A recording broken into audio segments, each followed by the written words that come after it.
What up, Salvador Briggman here. Welcome back to the Crowdfunding Demystified YouTube channel. On this channel, we talk about Kickstarter, Indiegogo. We talk about how to raise money for your passion. How do you turn your passion into profit? And how do you actually monetize what it is that you feel like you were on this earth or gifted to do? And I think we actually have a lot of different gifts. We have a lot of things that we're meant to do on this earth, but so many of the students that I've had over the years literally say like they were just obsessed with this idea. They wanted to get this out there to the world because they knew the incredible benefits that it would have for the human race, for the world, for their customers, whatever, however you want to put it. They knew that if they got this out there and also see other people using this product, that it would help them, it would help their lives, right? So a lot of my people that are watching this channel, maybe you as well might relate with this, but when it comes to this, it's really been my passion to share with you kind of the step-by-step and also what you need to do in order for that to happen. So I kind of wanted to share today, first of all, a news announcement as related to Indiegogo when it comes to their platform, how that's changing, what the implications are, and we can get into that today.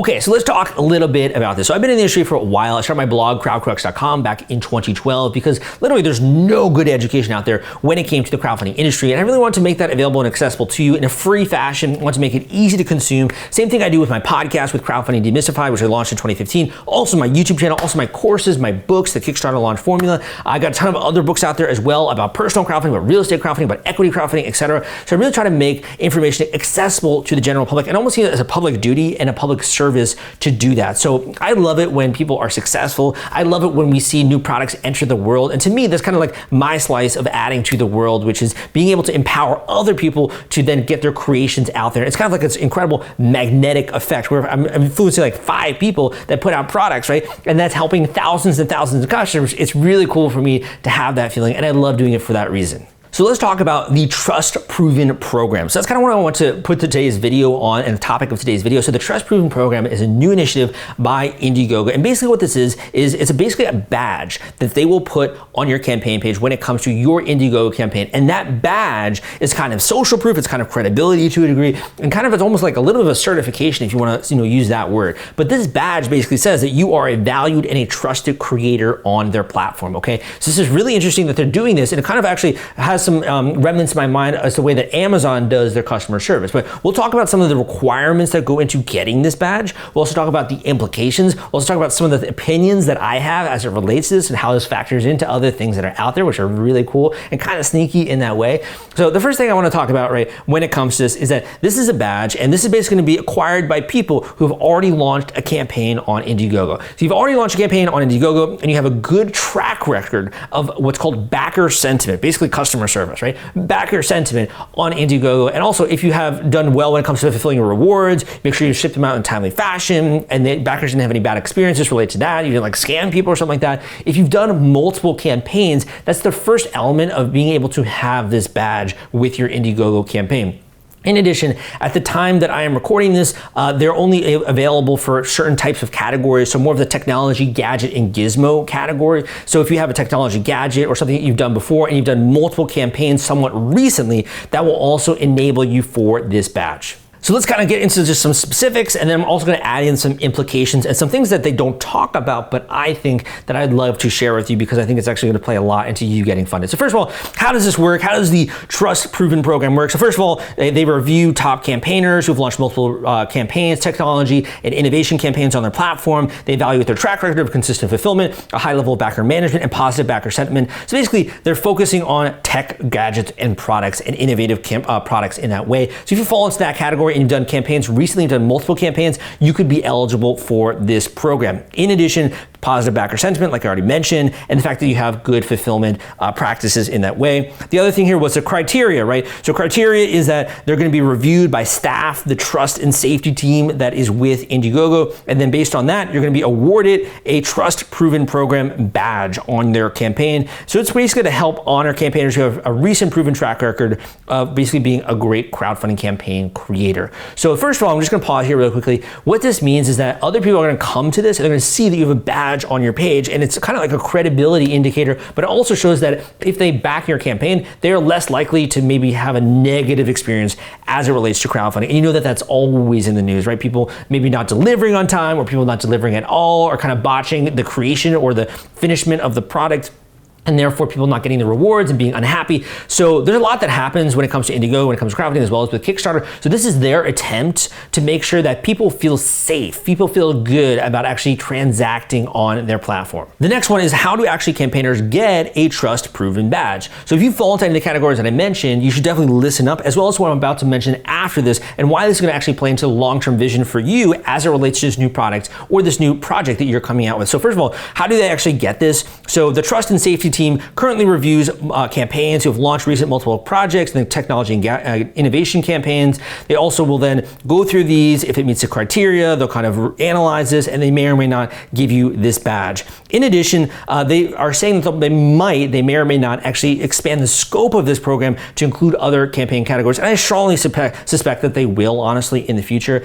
In addition, they say if you've recently launched multiple technology and innovation campaigns, feel free to reach out to the Indiegogo contact team for more details. So if you have, I definitely recommend go and reach out to these guys, because chances are you might get this new badge. And obviously this is a new program that they're trying to push, so you're more likely to get the badge now than if you were later. It gets more competitive later, so make sure you do it now. Okay, so what does this mean for you? Okay, this is more my analysis, my personal opinion. They are not saying this, Indiegogo is not saying this. This is my personal opinion, guys, okay? My own analysis. So we gotta say that obviously for legal ramifications. But that being said, the first thing is that it doesn't say this, but I strongly suspect that this badge is gonna play an integral element into which campaigns they decide to feature on their platform. Why? They are in the business of making money. They're in the business of having a fee. And the only way they do that is that they're really strong, great backer community, people that are backing and super backing campaigns and backing them multiple times. So if they already have a creator that's run multiple campaigns, that's have a good track record, that's done really well when it comes to operations and backer sentiment, etc., if they launch a new campaign, Indiegogo is highly incentivized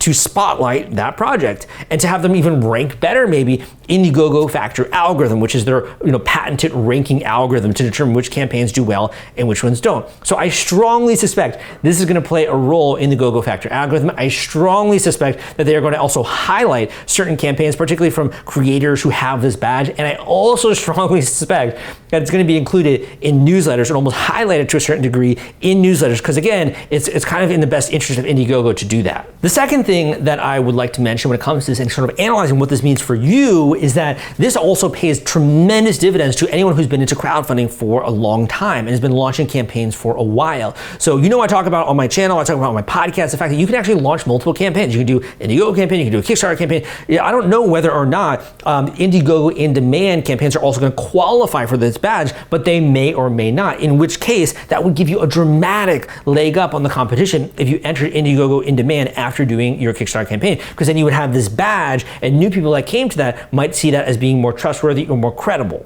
The other thing is that I think we're starting to see sort of a shift in the way that platforms are dealing with backers. So the way that initially it was a very Wild West, if you will, arena when it came to backers with crowdfunding campaigns, there was nothing like the kind of policies and customer service that Amazon has, for example, a really big juggernaut, right, when it comes to e-commerce. And there wasn't really that kind of way of transparency, because again, you're not necessarily ordering a product, you're kind of supporting a creator who's then going to deliver these products and deliver on these promises. So the way that I see this is that Indiegogo and Kickstarter have noticed that, when people don't actually follow through with their promises, it hurts the overall crowdfunding campaign community. And I've been talking about this for years, right? This is why I started KickstarterForum.org. This is why I started my own communities, is to try to have good, positive experience for creators and for backers, and to try to put out good messages when it comes to this. So, the way that these platforms are now dealing with this is to enact some of these different types of policies or enact these new programs in order to encourage really good creators to launch more frequently, as well as to make sure that they're following the rules and procedures, because it might hurt them in the long run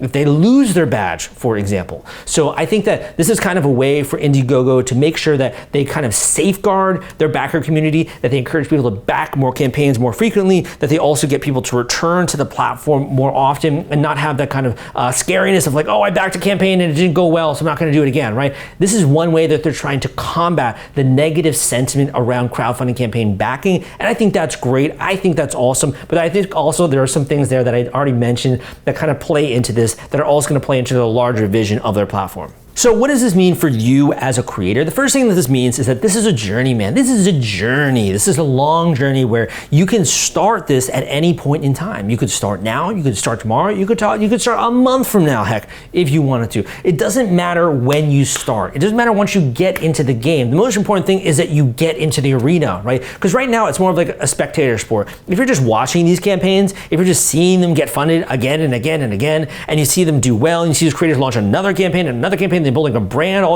you're basically a spectator, man. You are a spectator. You're watching this epic gladiator match, right? Or you're watching this great sporting event, and it's so fun, and I love it as well. I love to watch these campaigns as well, right? But you're also just spectating. Once you decide to enter the arena for yourself, the whole game changes, because all of a sudden you got a toe on the line, right? You're actually dipping your toes in the water. You can actually do something now. Even if you have only a small campaign, let's just say you only raised 5 figures with your first campaign, that's okay. You can do another one, and you can build a foundation which takes you from maybe not being serious about this or just having ideas in your head, never executing on this, to actually having backers and customers around the world excited to receive the new things which you are creating and which you are putting out there into the universe, as well as customers, right? Building an e-commerce store. How cool is that? Being able to do something that you love, your passion. What is holding you back? Because to be honest, it is the easiest time in history to launch one of these campaigns, to get a new product out there into the universe.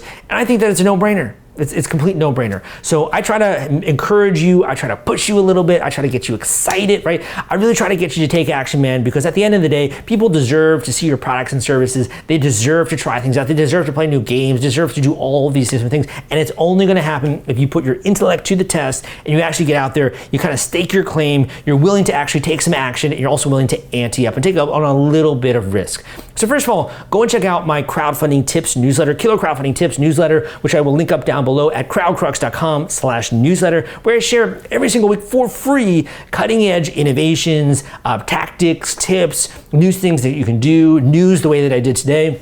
Try to share all of that on my crowdfunding tips newsletter, Killer Crowdfunding Tips newsletter, which you can check out down below. In addition, if you'd like to book a one-on-one coaching call with me, this is an intensive coaching call. We're gonna go through every element of your campaign, gonna make it specific for you, leading you down this path to make sure that whether you've never created a product before, even if you haven't yet gotten started with the idea, if you're someone who already has the idea and you kind of have rudimentary prototype, or you have just some design files, what do you need to do to go to the next step? If you're already further down the line as well, and you're ready to launch that campaign soon, talking about the launch strategy, talking about how it can help you, all these different elements we talk about on coaching calls. So I really try to make this exciting, interesting, and also useful for you, so that way it's literally the best investment that you can make at this point in time. So go and check out my link, one-on-one coaching call down below. Give me a thumbs up if you like this video. Come subscribe if you want more content like this, and leave a comment down below if you want to show some love and you want to show some support for this channel. Thank you so much, and I will see you next time.